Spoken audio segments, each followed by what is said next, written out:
Good afternoon. I'm all right.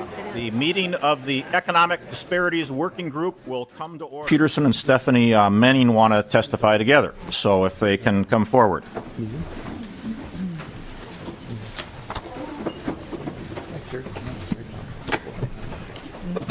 Mr. Peterson, Ms. Menning, welcome to the working group. Please state your name for the tape record and give us your testimony.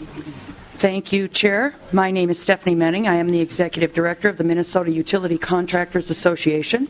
The Minnesota Utility Contractors Association, or MUCA, represents over 140 contractors and suppliers engaged in excavation, site work, and the construction of underground infrastructure such as water, sewer, electric, gas, cable, and other utilities.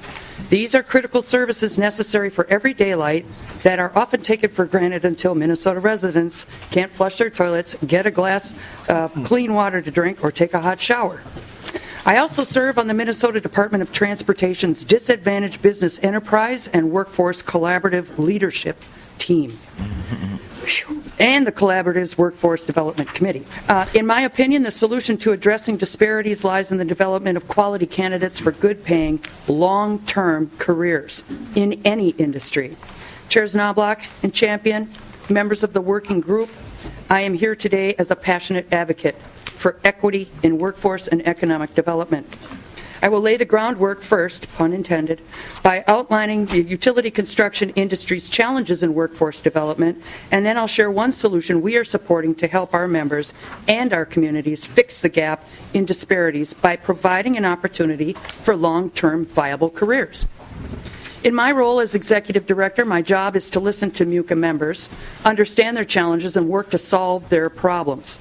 The construction industry was extraordinarily hit hard in the Great Recession. Now one of the industry's most talked about constraints is the lack of an available and trained workforce. This is certainly no secret and is being experienced in every level and type of contracting company across the state.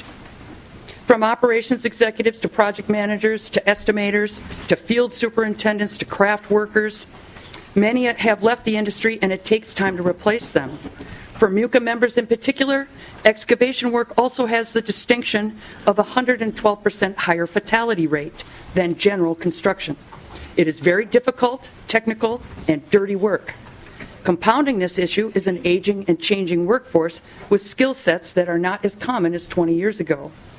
While there tends to be a focus on meeting certain numbers within the industry, MUCA would like to change the focus from numbers to quality trained individuals, recognizing that our industry offers strong career paths for workers and provides good incomes for their families while developing skills for lasting and successful careers.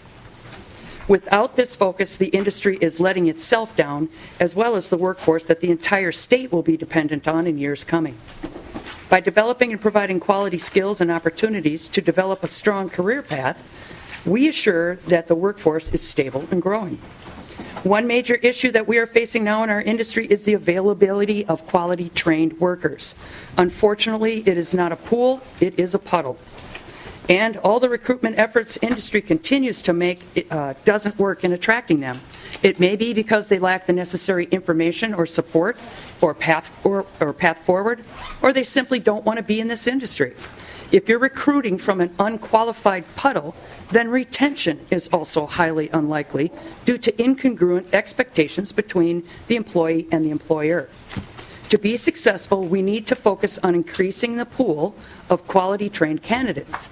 To fill this pool full of quality workers, we need to create a pipeline that includes support systems that remove barriers and eases the burdens of everyday life, thereby freeing the individual to learn more about their chosen industry and the varying careers and wages available within that industry. Now being fully informed, the individual is given the opportunity and support necessary to educationally pursue and be held accountable for their path forward.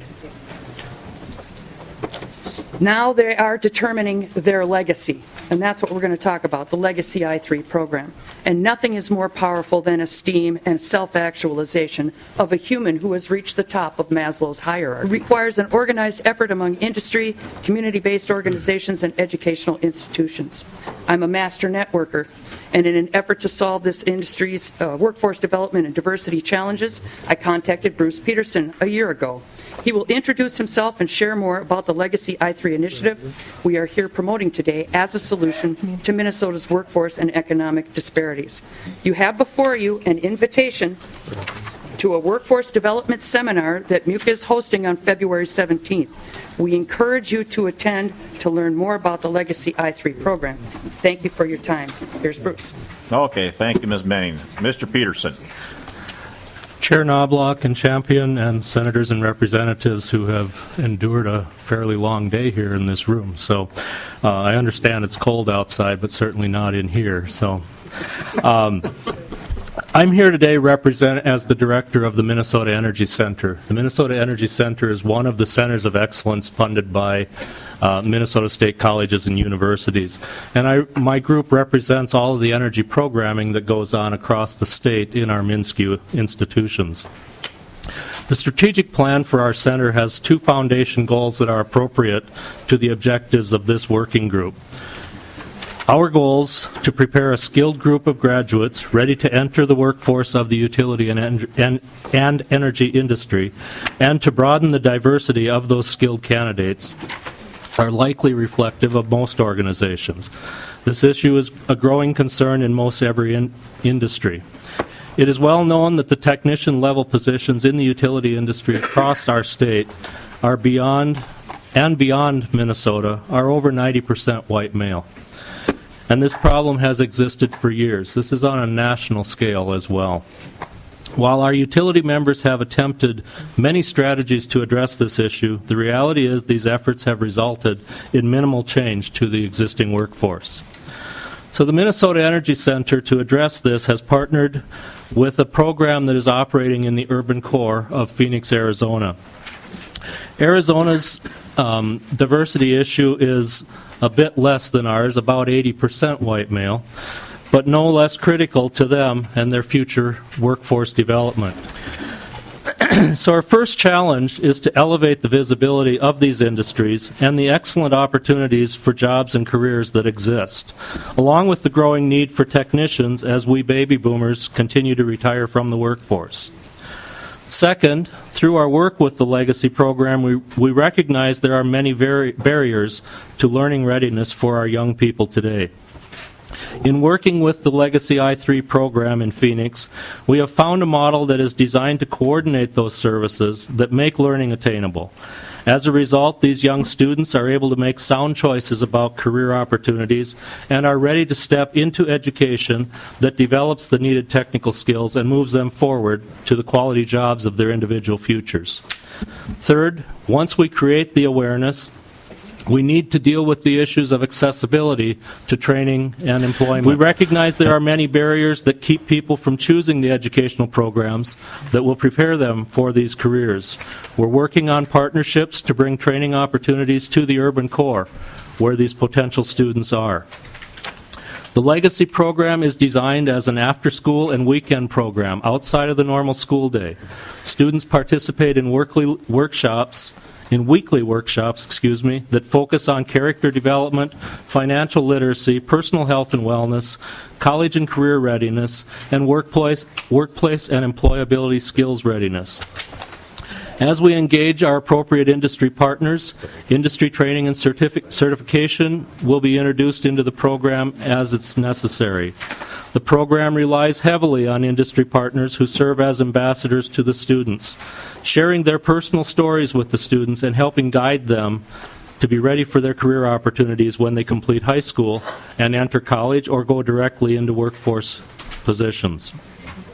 In short, our collective goal is to bring career awareness to communities of color, bring career training to the urban cores of our cities, and to reach high school students and those beyond high school with training opportunities in energy and utility-related careers and opportunities offered in the career ladders, and to positively impact the disparity of minorities and women in this large industry. I appreciate this opportunity to share this very brief overview of our work. I would welcome the opportunity to share much more detail on this. In your packets, I believe you received one of these, which is an excerpt of an overall summary of the project as it's been implemented down in the Phoenix area. I would welcome the opportunity to come and meet with any of you to further discuss what we're doing. I can tell you on a very positive note that Harding High School in St. Paul has agreed and decided to go ahead and implement the legacy program for next fall at their site. So Site 1 is set up to go and will continue working. Well, thank you, Mr. Peterson, for your good work.